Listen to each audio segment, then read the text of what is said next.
We are wondering what is happening to the world.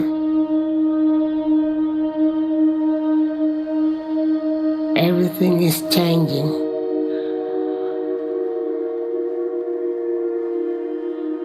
The very idea of human being some sort of natural concept is really going to change. Our bodies will be so high-tech, we won't be able to really distinguish between what's natural and what's artificial. Inside our own heads is the most complex arrangement of matter in the known universe.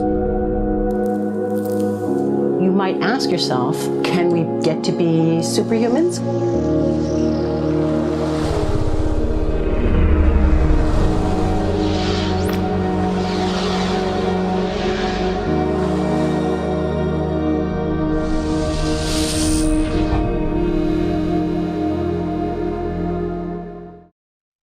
As anticipated months ago, the second wave, or tail end of the feigned first wave, is raging throughout the United States of technocracy. Once again, the manipulation and doctoring of elusive case numbers and surging infection rates have pushed little America back into the corner for a period of well-deserved and provoked time out. Yes, the trauma continues, but not only does it appear by way of social engineering media that this round is more severe than what we witnessed in March, but it is also taking on more elevated measures to quell the phantom menace known as COVID-19. What we are witnessing is a wholesale consolidation of America, the destruction of the nation-state experiment, and the deconstruction of the individualist identity. These measures are a requirement for the success of a global socio-economic repositioning. In short, a new world order. Though the infrastructure and technology is already mapped out for this repositioning, the masses are not yet aligned in unison with its offerings. Therefore, the establishing powers, in order to reach their projected goals, must shift the socio-psychological paradigm. This idea of reposition and reset is perfectly described by the efforts of globalist despot Klaus Schwab. Allow me to give you some examples. The best way to foster a more cohesive and inclusive society, that's our theme, is to provide everybody with a decent job and income. Therefore, we will create here in Davos a public-private platform to provide 1 billion people with the skills needed for the age of the fourth industrial revolution. The pioneer of the fourth industrial revolution that is prompting our global reset by way of crisis, of course, and urgency for emergency. The fourth industrial revolution, at its heart, is defined by the convergence of the physical, digital, and biological worlds. This is a future where transhumanism, scientism, and hyper-environmentalism, also known as ecofascism, are the building blocks and pillars of the human experience on Earth. With this future societal and industrial structure in mind, we can gather that it requires a specific type of polity to exist, a sense of uniformity and cooperation from its inhabitants. Here we understand the drive for communitarianism, the replacing of individualism with collectivism, and the utilitarian rhetoric entailed within mass campaigns of guilt, shame, and threats of group ostracism, also known as cancel culture. A type of cult group technique is employed here, with us or against us, wrong think versus right think, the requirement for a global shared view of our collective future. Schwab details in his book, The Fourth Industrial Revolution, we must have a comprehensive and globally shared view of how technology is changing our lives and those of future generations, and how it is reshaping the economic, social, cultural, and human context in which we live. must have a shared view on the cultural and human context in which we live, globally? How is such a feat even possible? We can hardly agree on how to run our communities. How can you accomplish a global-scale cultural consensus without infringing on the humanity of others? Well, you cannot, and force will be a requirement to do so, but not so much an Orwellian force as much as a Huxleyan one. Instead of fist and hammer only, fear, emotion, punishment, and pleasure will be employed. Hence the methods of manipulative persuasion that we have been experiencing in our local network news media. They must shift the public mind in the direction of the global economy. We are witnessing the hive mind operation right now via the current anti-scientific COVID hysteria and the anti-intellectual mission to dismantle law enforcement and systemic racism.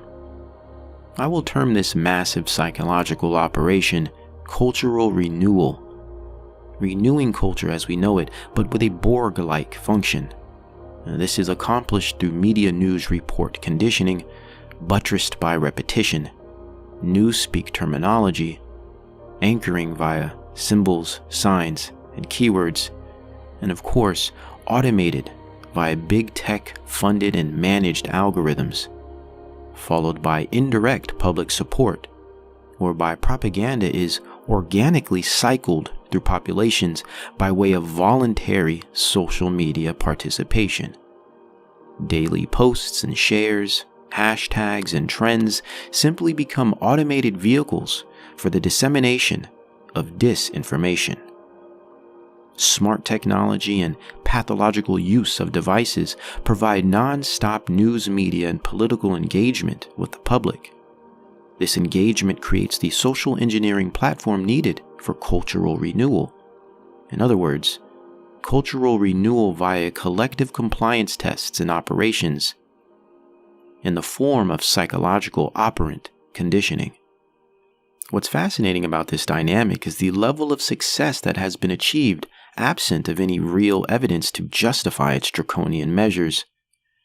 When the establishing powers can succeed in acquiring full spectrum dominance over the minds and behaviors of its subjects without the assistance of reliable and reputable scientific data, well, now you have produced a taking candy from a baby scenario, whereby manufacturing consent becomes a cakewalk.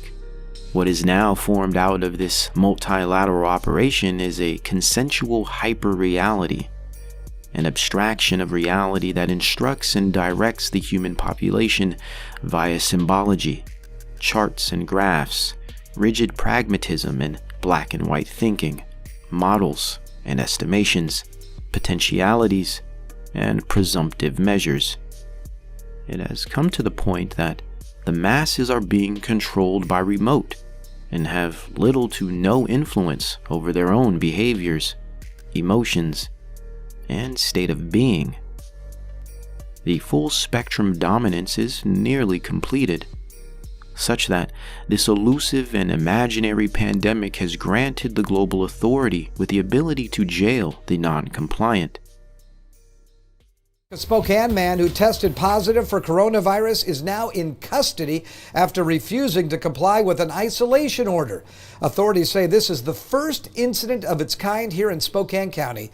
The individual has been placed on a civil health hold by Spokane Health Officer Bob Lutz. Jail staff are following strict protocol already in place for COVID-19 precautions. It's like having your water shut off for not leaving a glass of milk and plate of cookies for Santa Claus.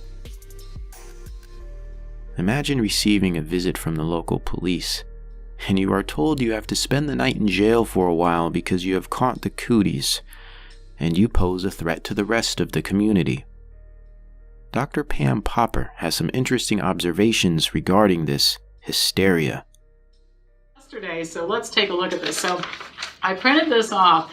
This is right from the CDC's website, okay? right from the CDC's website. And so let's take a look here. It goes into some background information. COVID is really serious.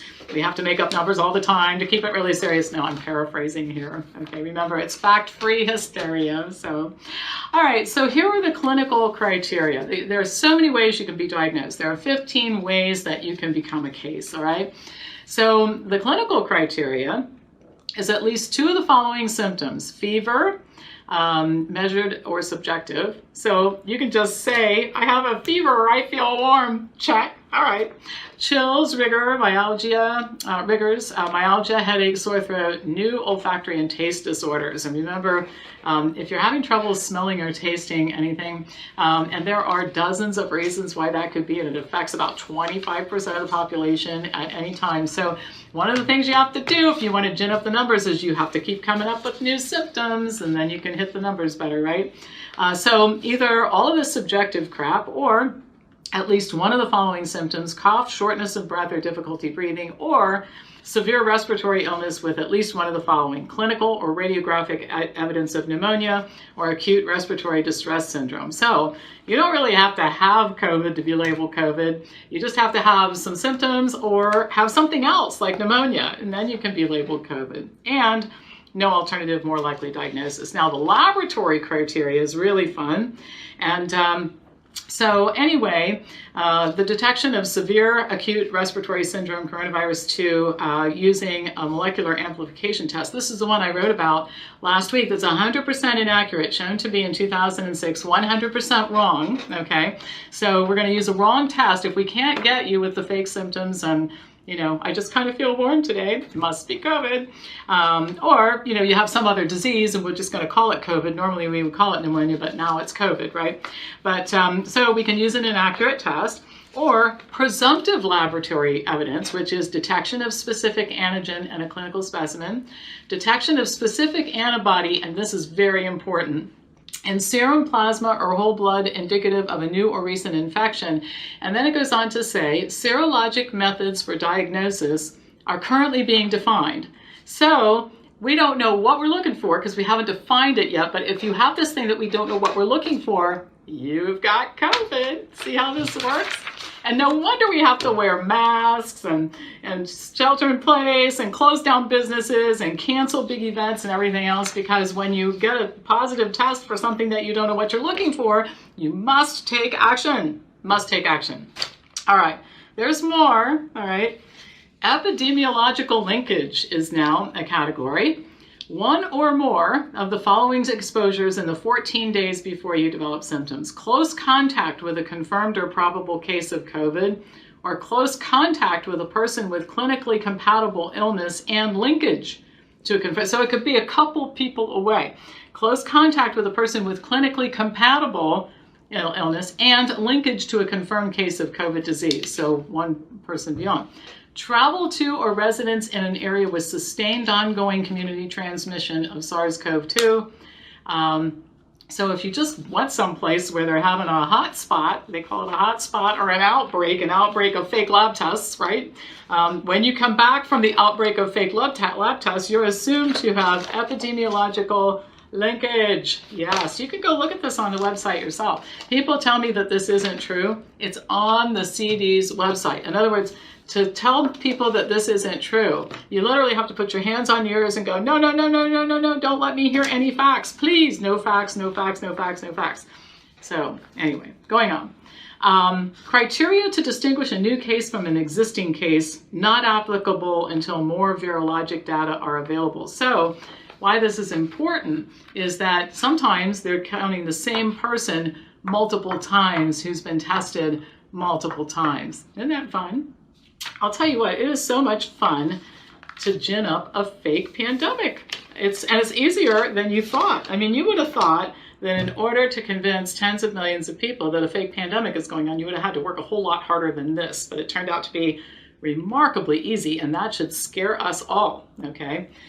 It scares me. Okay, I'm not scared of the virus. I'm scared of stupid people, and I'm scared of the government. Real scared of the government. Anybody who can make all this stuff happen is not on my side, right?